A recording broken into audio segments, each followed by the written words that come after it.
Welcome to episode 50 of Bee's Travelogue. I had booked a UNESCO Eastern Island tour and had picked the Jeju Airport as my pickup spot. I was picked up by a van, and our tour guide Kate was a native of Jeju and had a lot of interesting information. Our first stop was Jeonmul National Forest. We walked underneath tall cedar trees and came to a pond with goldfish. Kate told us the area was huge, but if we stayed on the small loop, we would have enough time to get back to the van in 45 minutes. Because she was born on Jeju, she could give us a lot of insider information. For example, she told us about the gates that could be found outside of Jeju houses. The way the bars were placed would tell a guest if the owner was home, gone for a little bit, gone for a day, or gone for a long time. We came by a small temple with statues outside and then walked more underneath the cedars. Next to the path was a special area where you could walk barefoot and have your feet massaged. On the way to our next spot, a Jeju wine tasting, I saw that clouds were forming. We stopped at a building where this lady told us about making the Jeju wine, and we also got the special rice cake that Jeju is famous for. After the wine tasting, we went to Seongeup Folk Village. Kate told us how black pigs used to be kept in Jeju outhouses, but this custom is no longer allowed. Here's one of the gates, and the owner is home.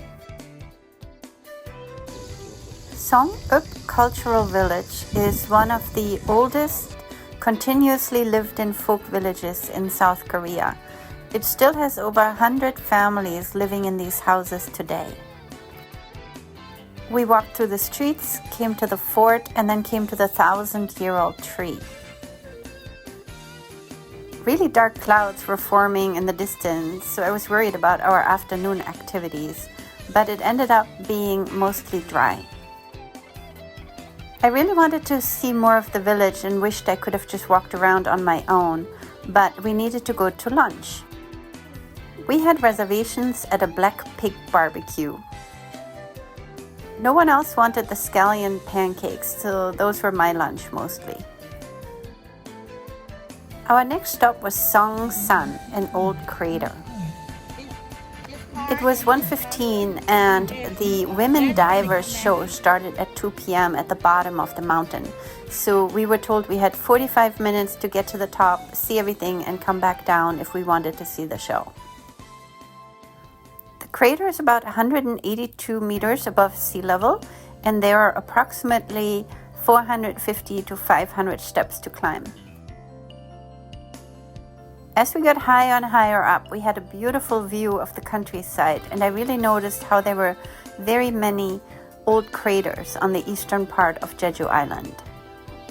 Going up, I stayed with a young man from Spain who didn't think he could make it, but together we made it to the top and had a beautiful view of the crater that's about 600 meters diameter.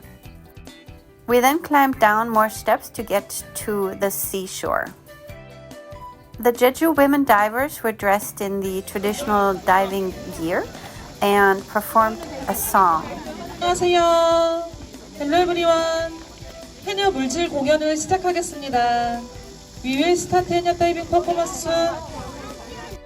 After the song, the women went into the water and pretended to dive for abalone.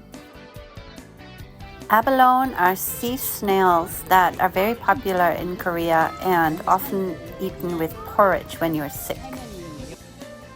It was blazing hot in the sun, and the rocks that we were standing on were filled with those sea cockroaches, so a lot of people moved away relatively early. Seongsan Crater was covered in the most beautiful green, and then from there we took the bus for just a few minutes to get to a lava sand beach. The rocks here were covered in green algae that was very, very slippery. It was like walking on ice. But the colors were truly amazing. Our next stop was Jeju Stone Park. I had really wanted to go to a lava tunnel that was usually a part of the tour, but I already knew before going that it was currently under renovation and wouldn't reopen until 2026. The stone park had this moon pond that was also very slippery, and then lots and lots of stones and statues from all over Jeju collected in one spot. Here are the popular grandfathers, harabujis, and there were lots of other formations. It was the beginning of August and everything was lush and green. Together with the blue sky and the white cumulus clouds, everything was really very beautiful.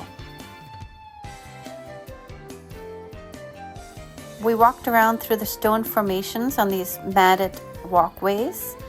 There was very high grass, and then there were a few higher places to climb where we had a beautiful view of the surrounding countryside.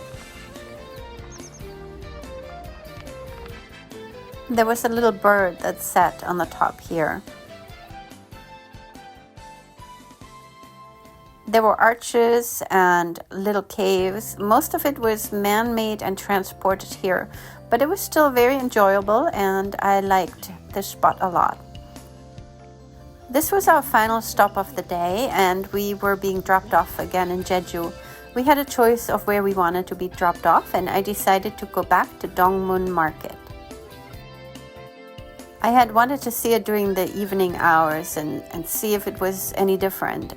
I also bought some rice cakes for all my friends back in Mokpo and then walked around and looked at the different food options.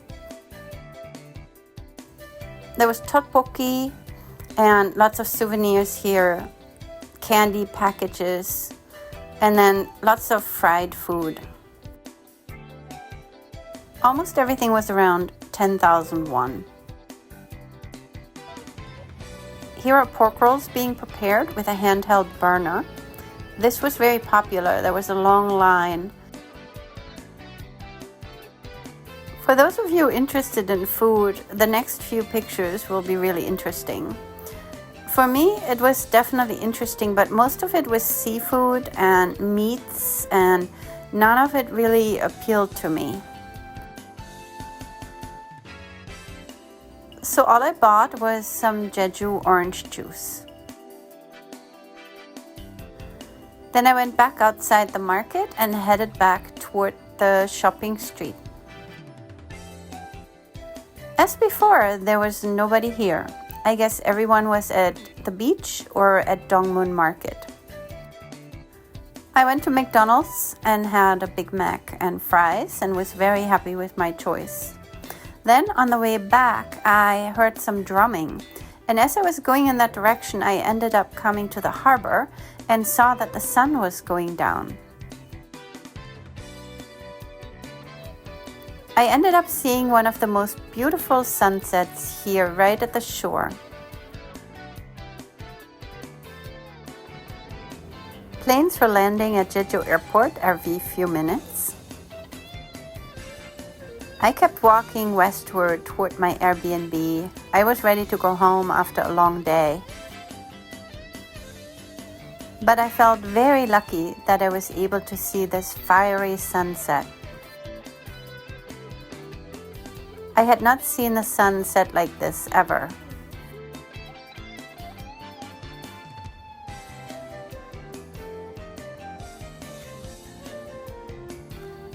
My path back to my Airbnb took me in direct line of sight of Halla Sun, Halla Mountain.